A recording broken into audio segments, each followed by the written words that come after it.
오늘은 요한복음 4장에 대해서 함께 나눠보도록 하겠습니다. 예수님께서 유대에서 이제 핍박을 받으시고 이제 그 사역지를 갈릴리로 옮기고 계십니다. 근데 갈릴리로 가시기 위해서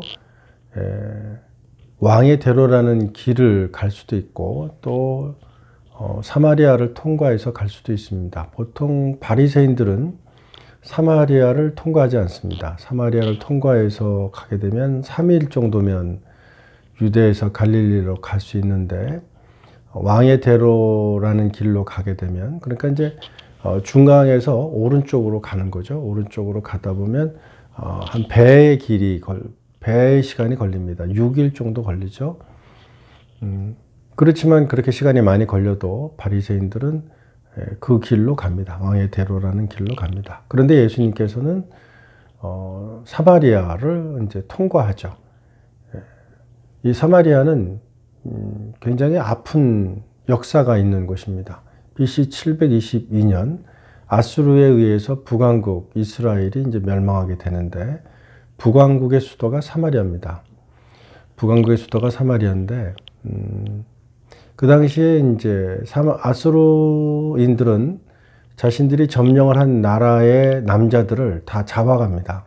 그래서 자기 나라에서 군인으로 사용하죠. 그래서 사마리아 사람들이 많이 아수르로 잡혀갔습니다. 대신에 이제 사마리아에는 여성들이 많이 남게 되었는데 이 여성들이 남게 된 그곳에 아수르 사람들이 들어왔습니다. 아수르 남자들이 들어와서 점령을 했죠. 그래서 아수르 사람과 유대인들이 이제 함께 통혼을 하게 됩니다. 이 일로 인해서 유대인들은 사마리아 사람들이 자신의 민족성을 지키지 못했다고 사마리아 사람들을 멸시하고 천대하는 그런 일들이 있었습니다. 그리고 이때 아수르의 그 압제를 피해서 사람들이 많이 해외로 나갔는데 이것을 디아스포라라고 합니다. 그래서 디아스포라 역사가 아수르의 북왕국 이스라엘의 침략으로 시작되었다 이렇게 볼 수 있습니다. 아수르의 압제로 인해서 이제 북왕국 이스라엘의 백성들이 디아스포라가 되었던 것처럼 교회도 디아스포라의 역사가 있었습니다. 사도행전 7장 하반절에 보면 스데반이 순교하죠. 스데반이 순교하고 난 다음에 8장으로 넘어가면 예루살렘과 교회에 큰 박해가 있습니다. 그러자 사도행전 8장 1절에 보면 사도 외에는 유대와 사마리아 모든 땅으로 그리스도인들이 흩어집니다. 결국 이 일을 통해서 오히려 복음이 4절 말씀에 보면 흩어진 사람들이 두루 다니며 복음의 말씀을 전했다 이렇게 말씀하고 있습니다. 그러니까 이제 어찌 보면 인간으로 볼 때는 안 좋은 일들이 하나님의 편에서는 오히려 섭리였던 그런 역사들이 성경에는 종종 나오고 있는 것을 볼 수 있습니다. 오늘도 이제 하나님의 섭리가 사마리아 수가성가에 이제 이르게 되는데요. 오늘 4절 말씀에 보면 예수님께서 유대를 통과해서 이제 사마리아로 가는데 4절 말씀에 보면 이제 가야 되겠다 이렇게 통행하여야 되겠다 통과하여야 하겠다 이렇게 이제 말씀하고 있는 모습을 보게 됩니다. 이 말씀의 뜻은 예수님께서 거기를 가시겠다는 겁니다. 뭔가 목적을 가지고 가시겠다는 거예요. 그래서 거기서 수가성에서 살고 있는 한 여인을 만납니다. 이 여인을 통해서 놀라운 일들이 나타나는데 그 중에 가장 큰 역사가 이 여인을 통해서 복음이 수가성에 전파되는 것이고 그로 인해서 수가성의 모든 사람들이 예수님을 믿게 되는 역사가 나타나게 됩니다. 바로 이 사마리아 여자 때문에 그런 것인데요. 4장 42절에 보면 이제 41절에 예수의 말씀으로 말미암아 믿는 자들이 더욱 많아지고 그 다음에 이제 이 사람들이 이 일을 통해서 예수님을 그리스도로 또 메시아로 믿게 되는 역사들이 많이 나타나게 됩니다. 이 여인이 동네 사람들한테 가서 뭐라고 그러냐면 29절에 보면 와서 보라, 이는 그리스도가 아니냐 이렇게 말합니다. 그래서 이제 이 여인을 통해서 예수님을 만나게 된 사마리아 사람들이, 수가성 사람들이 42절에 보면 이제 우리가 예수님을 그리스도로 믿는 것은 너로 인해서, 너의 말로 인해서 믿는 것이 아니라 우리가 친히 예수님의 말씀을 듣고 그가 참으로 세상의 구주인 줄 알미라. 42절에 보면 이렇게 말씀하고 있습니다. 이것을 통해서 예수님을 믿게 됐다. 그리고 예수님을 믿는 사람들이 온 수가성 모든 사람들이었다라는 사실을 알게 됩니다. 이 모든 것이 예수님의 계획에 있었던 것이죠. 그리고 그 계획을 실행하시는 모습을 예수님의 삶을 통해서 볼 수 있게 됩니다. 세상 사람들은 버려놓은 땅, 그곳에 예수님이 가셨습니다. 그리고 그곳에 복음을 전했습니다. 또 세상 사람들이 무시했던 이 여인을 통해서 오히려 복음이 증거됐습니다. 이것을 통해서 우리가 알 수 있는 것은 세상 사람들을 무시하는 것, 또 세상 사람들이 중요시 여기지 않는 것이 하나님께서는 오히려 그것을 중요한 것으로 여기는, 그리고 중요한 일들을 하시는 그런 것들을 볼 수 있습니다. 우리의 삶에도 내 생각에 혹은 우리 생각에 내 인생이 별로 중요하지 않다고 생각하는 사람이 혹시 있을지 모릅니다. 그러나 하나님께서는 그렇게 생각하지 않으십니다. 하나님께서는 모든 이들을 다 중요하게 생각하고 모든 이들을 통해서 하나님의 역사를 이루십니다. 그러므로 하나님께서 여러분들을 기억하시고 또 여러분들에게 놀라운 일들을 계획하고 계시다는 사실을 잊지 말고 오늘도 그 하나님께 간구하시고 또 하나님을 통해서 하나님께서 하시고자 하는 일들을 여러분의 삶을 통해서 이루실 수 있기를, 여러분들을 내어주시는 여러분들 되실 수 있기를 바랍니다.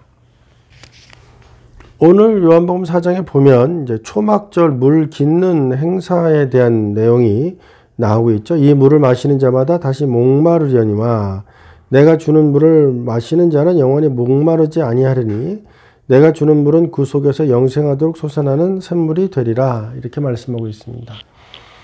보통 이 물은 우리가 알고 있는 것처럼 예수 그리스도의 말씀이다 이렇게 이해할 수도 있고요. 또 성령님이시다 이렇게 이해할 수도 있습니다. 성령님께서 무엇이라고 말씀하고 있냐면 영생하도록 솟아나는 샘물이 될 것이다 라고 말씀하고 있는 것입니다. 그래서 예수님께서는 성령을 통해서 우리에게 영원한 생명을 허락해 주신다라는 사실을 기억하시는 여러분들 되실 수 있기를 주의 이름으로 축원드립니다. 자, 오늘은 또 성령님에 대해서 잠깐 살펴보면은요, 성령이 어떤 일들을 하시는지 몇 가지 상고해 보도록 그렇게 하겠습니다. 첫째로 성령님께서는 모든 사람들이 구원받기를 원하십니다. 그래서 모든 사람들이 하나님의 사람이 되기를 원합니다. 하나님이 사람이 된다는 것은 내가 죄인이라는 사실을 깨닫는 것입니다. 그래서 그 죄를 통해서 죄의 문제를 해결해야만 하나님께 나갈 수 있다는 사실을 깨닫게 되어 메시아를 소망하게 되죠. 그래서 메시아를 만나게 되는 것입니다. 요한복음 16장 8절 말씀에 보면 그가 와서 죄에 대하여, 의에 대하여, 심판에 대하여 세상을 책망하리라 이렇게 말씀하셨습니다.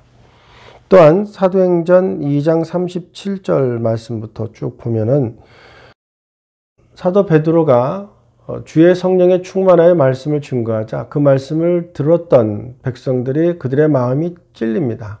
그래서 우리가 어찌할꼬 이렇게 묻죠. 이것이 바로 자신들이 죄인이라는 사실을 깨닫게 되었고 죄인인 우리가 어떻게 하면 구원을 받을 수 있겠는가에 대해서 물어보고 있는 그런 것을 알 수 있습니다. 그래서 구원받지 못한 사람들의 죄를 책망해서 하나님 앞에 자신들이 얼마나 비참한 존재인가를 깨닫게 함으로 말미암아 하나님의 사람으로 거듭나게 하는 것, 그것이 성령의 역사입니다. 또한 하나님의 심판이 필요할 뿐만 아니라 하나님의 심판은 정당하다라는 사실을 알게 해주는 것, 그것도 성령의 역사라고 말할 수 있습니다. 두 번째로는 성령은 죄인들을 회개하게 합니다.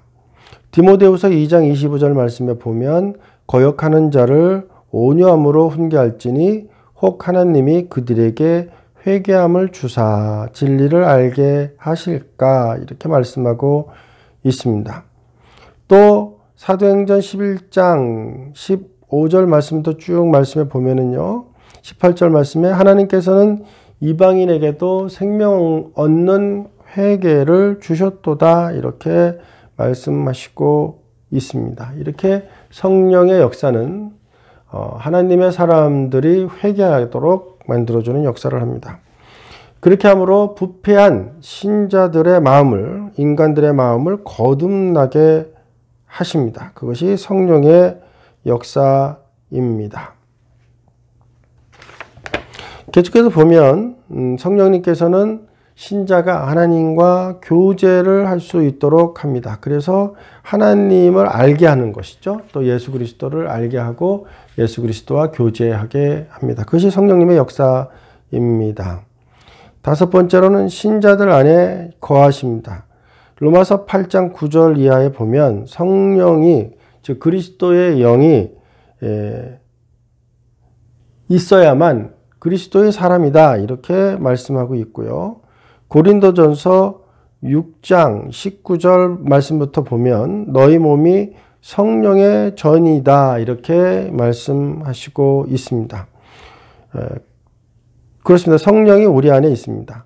고린도전서 3장 16절에도 보면 너희는 너희가 하나님의 성전인 것과 하나님의 성령이 너희 안에 계시는 것을 알지 못하느냐, 이렇게 말씀하십니다. 이렇게 성령님은 믿는 자들의 마음에 거하십니다. 그리고 여섯 번째로는 성령은 신자들로 하여금 구원을 영원히 보장해 줍니다. 로마서 8장 30절 말씀에 보면 또 미리 정하신 그들을 또한 부르시고 부르신 그들을 또한 의롭다 하시고 의롭다 하신 그들을 또한 영화롭게 하셨다, 이렇게 말씀하십니다. 의로운 자들이 영화롭게 될 때까지 지켜주신다는 겁니다. 보호해 주신다는 것입니다. 그 믿음을 확증시켜 준다라는 것입니다. 그래서 성령님은 예수 믿는 신자들이 신앙생활하는 가운데 때에 따라서 넘어질 때도 있고 때에 따라서 흔들릴 때도 있지만 반드시 하나님의 사람으로서 되돌아오도록 하나님께서 만드실 뿐만 아니라 하나님께서 신자들로 하여금 하나님의 나라에 들어갈 때까지, 또 들어가서도 계속해서 함께 해 주실 것이다, 영화롭게 하실 것이다 라고 약속해 주십니다. 이것이 성령의 역사인 것입니다. 따라서 우리는 성령의 구원 사역에 대해서 기뻐해야 될 것입니다. 그런 우리 모두가 되실 수 있기를 바랍니다. 오늘은 예수님, 또 사마리아 수가성가의 여인, 그리고 성령님과의 관계에 대해서 함께 나누어 보았습니다.